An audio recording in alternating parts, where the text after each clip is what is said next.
We bring you the latest updates from the Pna Newsroom.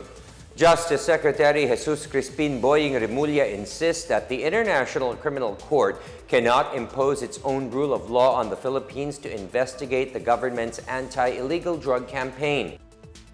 This came after the ICC rejected the country's appeal to suspend the ICC prosecutor's investigation into drug-related deaths. In an interview, Remulla said the ICC cannot impose a different rule of law from what is existing in the Philippines. He said the country can work on the complaints that the ICC insists on investigating. Remulla also denounced the ICC's decision to reopen the inquiry into the Duterte administration's war on drugs before the United Nations Human Rights Council. He explained that unjustified external interference rarely serves human rights. In a related note, Remulla said he is willing to listen to the ICC if it is able to push through with its plan to arrest Russian President Vladimir Putin. The Department of Tourism is offering skills training for frontline tourism workers in areas hit by the Mindoro oil spill so that they could get alternative sources of livelihood.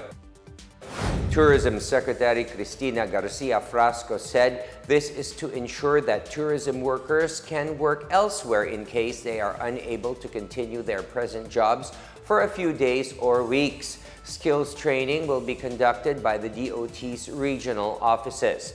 Frasco also said the DOT in Mimaropa and Western Visayas will endorse a list of names of affected tourism workers to the Labor Department's Emergency Employment Program. DOT data showed that at least 63 tourism sites and 1,000 tourism workers were affected by the oil spill. Thousands of fishermen were also unable to work while cleanup of oil spills from the sunken tanker Princess Empress is ongoing.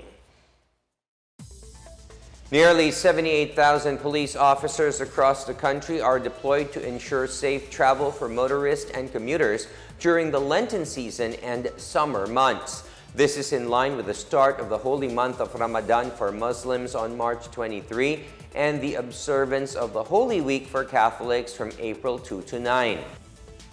Philippine National Police Chief General Rodolfo Azurin Jr. said they anticipate a large number of travelers throughout the period and want to ensure that commuters and motorists have a safe and enjoyable experience. A total of 38,387 officers will be deployed for increased police presence via mobile, foot, and beat patrol. An additional 39,504 officers are assigned in specific areas of convergence such as major thoroughfares, transportation hubs, terminals, commercial areas, and places of worship. Police assistance hubs and desks will also be in place to receive complaints and assist the public. Azurin reports a 16.11% drop in index crimes from 9,375 in January to March 25, 2022 to 7,865 in the same period this year. He said police units are continuing counter-narcotics operations against big-time drug pushers, street-level drug peddlers, and marijuana farms, resulting in the confiscation of a large stash of illegal drugs valued at more than 1.36 billion pesos. The Armed Forces of the Philippines and the Department of National Defense are committed to maintaining peace in the Bangsamoro region. During the 9th anniversary of the signing of the Comprehensive Agreement on the Bangsamoro, Defense Chief Carlito Galvez Jr. assured that the DND and the AFP would be the vanguards of peace and security in the Bangsamoro. Galvez, who is also a former presidential peace advisor, said that he would not allow peace spoilers to undermine the gains they have achieved.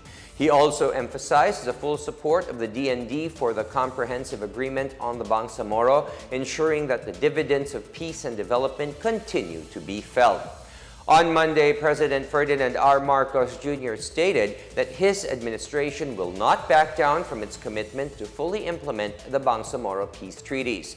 Marcos has demonstrated his commitment by extending the terms of the members of the Bangsamoro Transition Authority, in order to ensure the passage of critical codes. The President also issued Executive Order Number 7 to amend EO 79 in order to strengthen the Inter-Cabinet Cluster Mechanism on Normalization. And that is the latest and the biggest stories from the Pna Newsroom. For more news content, visit our webpage or head on to the Philippine News Agency's Facebook and Twitter accounts.